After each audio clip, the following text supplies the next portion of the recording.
ఎందుకింత సీన్ చేస్తున్నావమ్మా? వద్దమ్మా, నా మాట వినమ్మా. అమ్మా,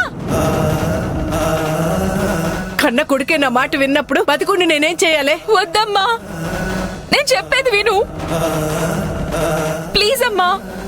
అశ్విన్, అశ్విన్, అశ్విన్. హలో ఆనంది. అశ్విన్, అమ్మ ఏదైనా చేసుకుంటారేమో, వెళ్ళి ఆపు అశ్విన్. అదేం లేదులే ఆనంది, ఎలాగైనా నన్ను ఈ పెళ్లికి ఒప్పించడానికి డ్రామా చేస్తోంది.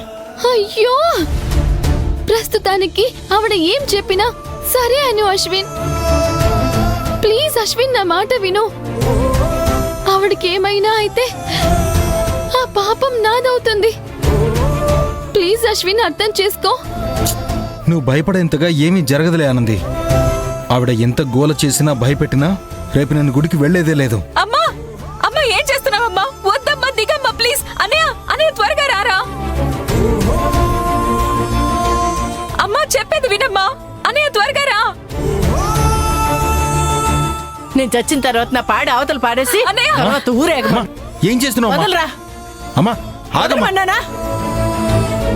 ఏం చేస్తున్నావు? నా మాట వినమ్మా. చెప్పని మాట నువ్వు. ఒరే ఒరే ఒరే, అమ్మా, వదలరా. నువ్వు కిందకి దిగు. వదలమన్నానా? నన్ను చావనివరా. వదలరా. అమ్మా ఏంటి మొండితనం? నీది పంతమైతే నాది పట్టుదల. నా చావు నీ రోజైతే ఆపగలవు, ఎప్పుడు ఇలాగ ఆపగలవా?